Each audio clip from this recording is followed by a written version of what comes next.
Great.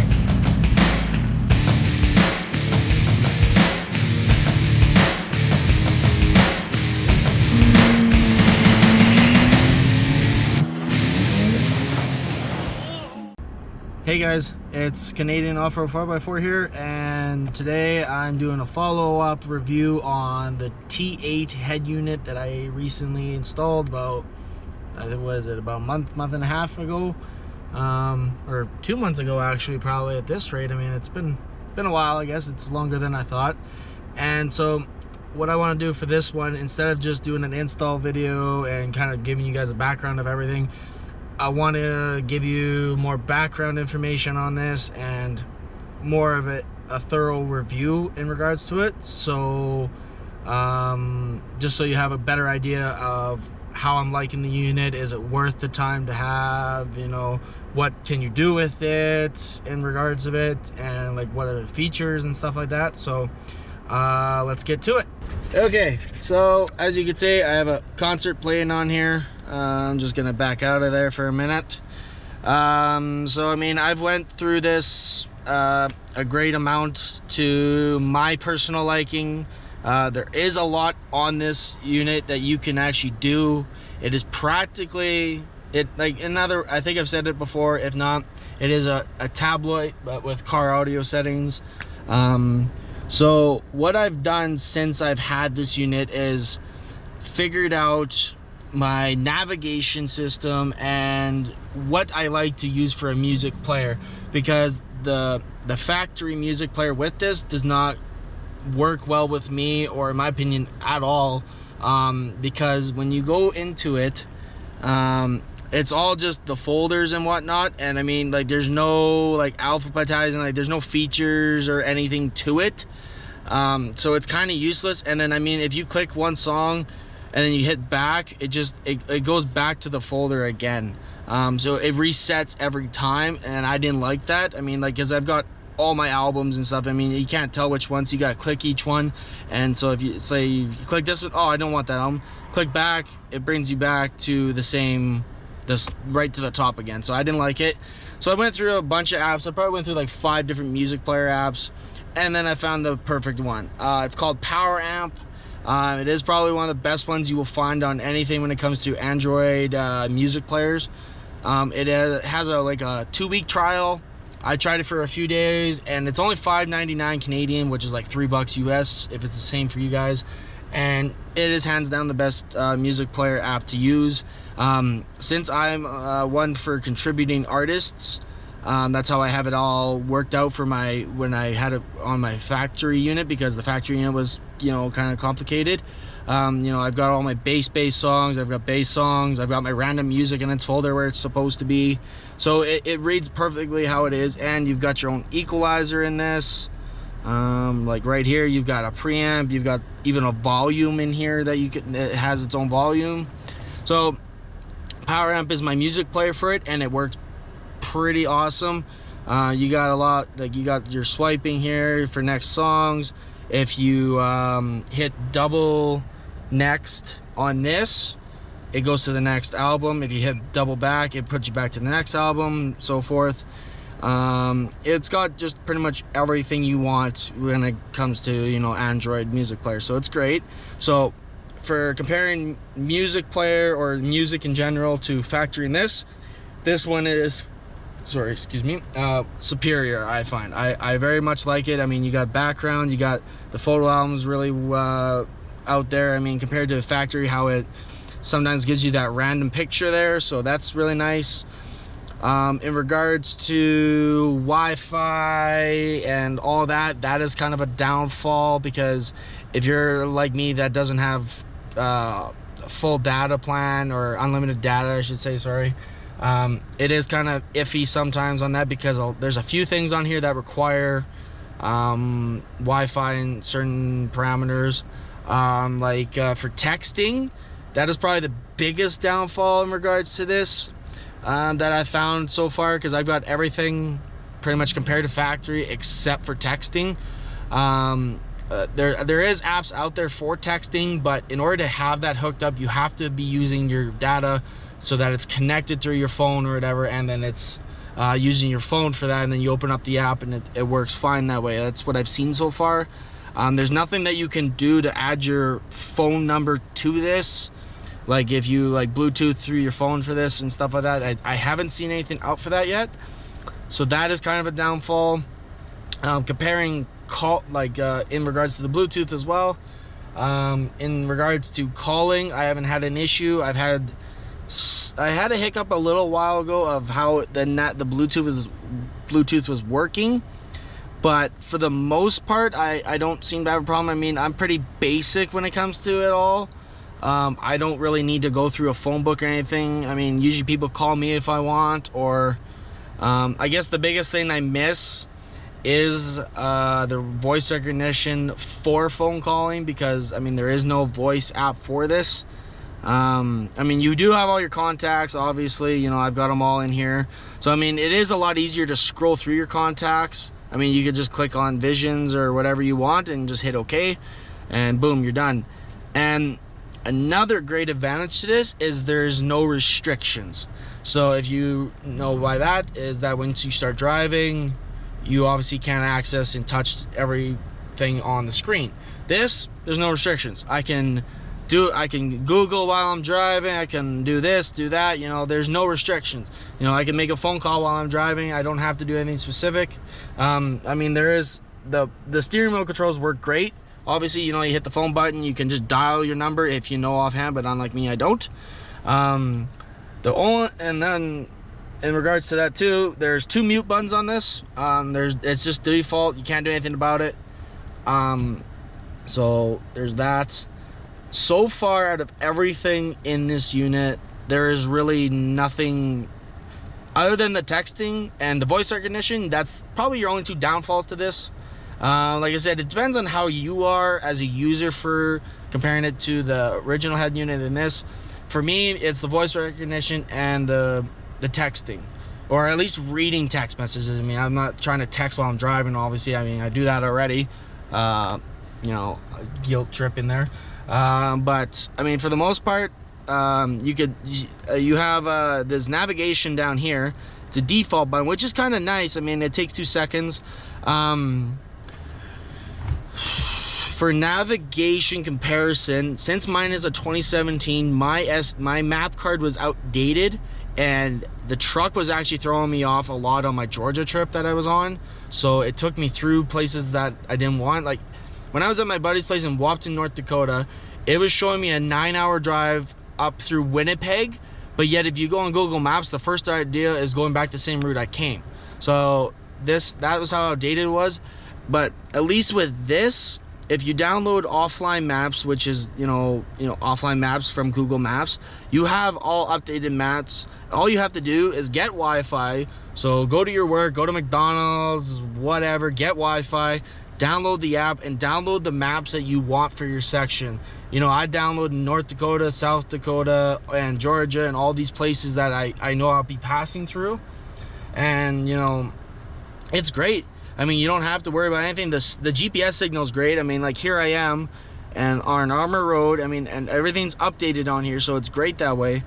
And it's quite easy to do everything on this. I mean, you could set your home.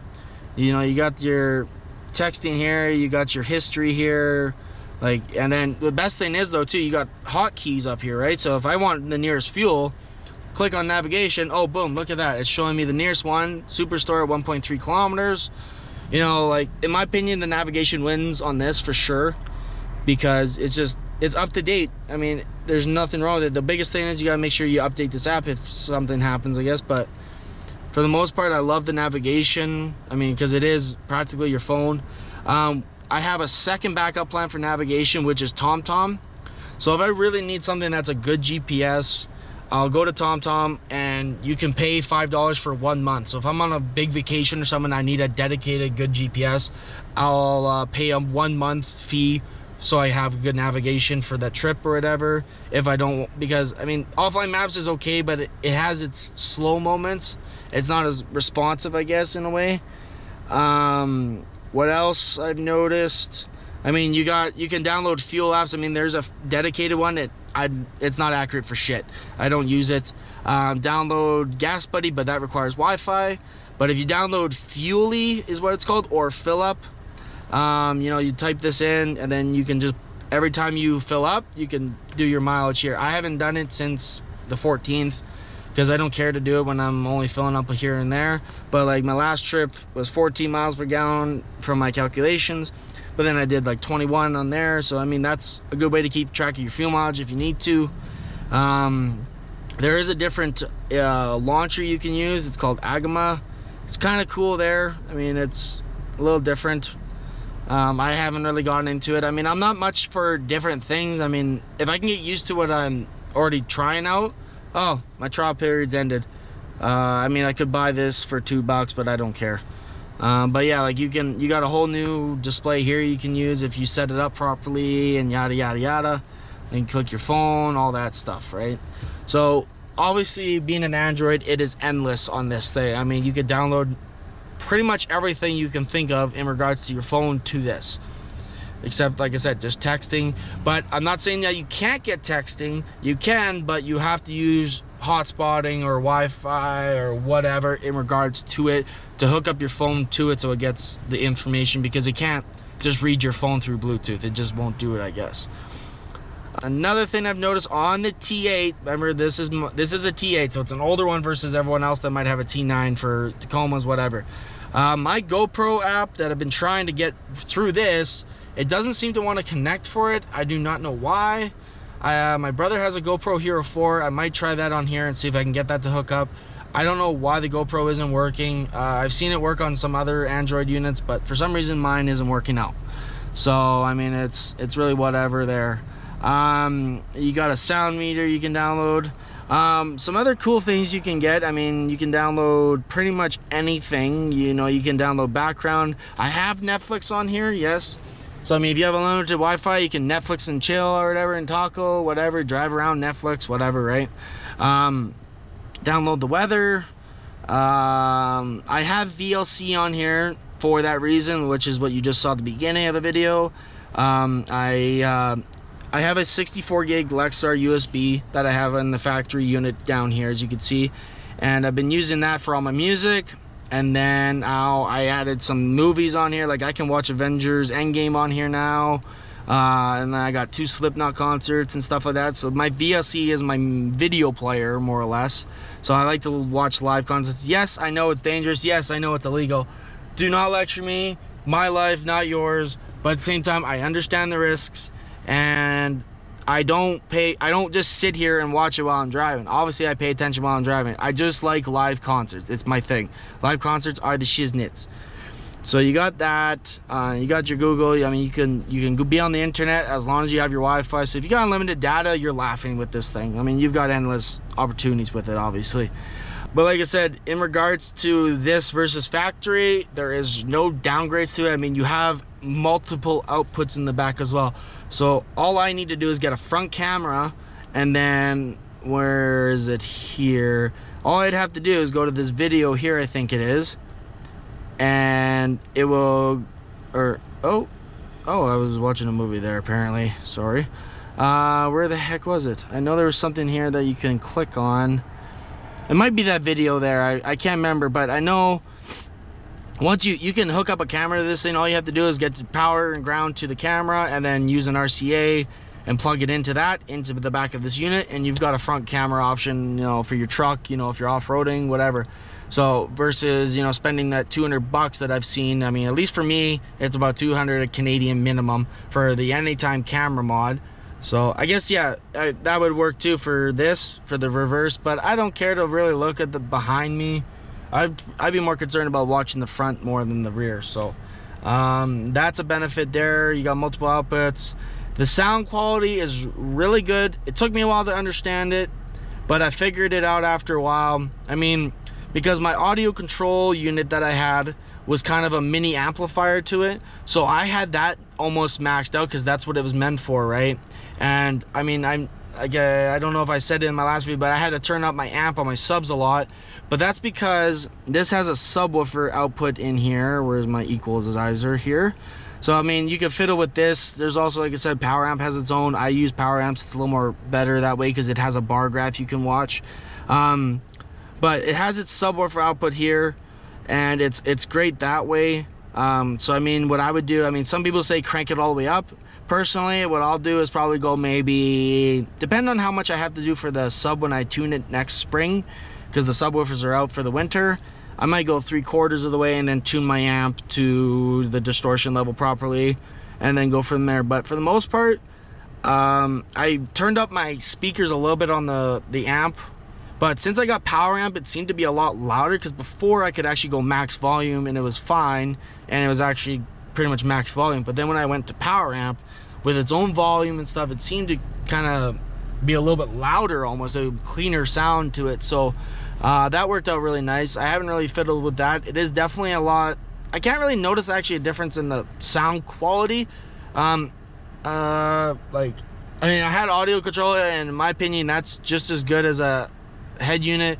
I can't say how much power this is putting out. From what I got told on one of the guys in 3GT, he says these put out next to nothing, which I can believe. I mean, it is a fairly cheap unit for what it is, and it's Chinese, obviously, but I mean, sorry, but everything nowadays is made from China and Chinese, whatever, so I really don't care. I mean, as long as the unit works for me and my likings and what I need, I'm laughing. Because I've never been an aftermarket head unit guy, because I never liked how things were set up. But being Android, it is a walk in the park with this thing. So like I said, in the end, I don't have any disadvantages with it other than those two little things.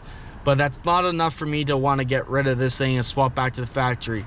I don't really care enough to read the text messages. I never read my text messages on here. The only thing I liked was getting notified that I had a text message. Not the end of the world. Voice recognition wasn't bad for when you had to make a quick phone call, but like I said, people usually call me, I answer, whatever. But if I have to, it takes 2 seconds to go through the contacts list or whatever. And then, yeah, I mean, for the most part, I'm loving this unit. I have no regrets. I mean, I got this as a gift, as I said before in my other video. So for what it is, I'm very happy with it. And I've never heard any complaints with the factory microphone. I still don't have the external hooked up. Just little things that I'm throwing out there for you guys. That is pretty much it, guys. That's all I can think of. I mean, if you have any questions in regard to this unit, please ask, and say what you need, whatever you want. I mean, I'm always here for help if I can in regards to whoever watches this video. Otherwise, I'm gonna keep enjoying this head unit, and if something comes up, I might make another video. But if not, this will probably be the conclusion of this video, or this head unit. It is a great head unit for the price it is. I find it worth it, but there has been hiccups. But if you go through that link that I put in the description, you will be helped in without issues. The guy that I deal with, Sevag, I can't say his name, I'm not even gonna try anymore, but the guy that helps me and helps everyone with this, he is great support. They figure everything out. Yes, there is hiccups with this Chinese knockoff that I've seen from when it comes to harnesses. The Forerunners have some hissing noises from the unit, but there's ways to fix it. So if you're patient and you can work with it, in the end, it would be worth to have one of these units. I mean, I have a few people that love this head unit. So there's a few hiccups, like I said, but they can be resolved. Everything can be fixed. Nothing's perfect. Be patient, get it worked out, and you'll be fine. If you, like I said, if you need help too, feel free to comment and I can try and help too, or point you in the right direction, whatever it may be. So, but I'm gonna get out of here. And I hope you guys like this video. Let me know what your thoughts are on this unit as well. I can always comment back if I missed something in regards to anything, but like I said, for the most part, beneficial, factory, worthless. So, all right, guys, I'm out of here, and it's hump day.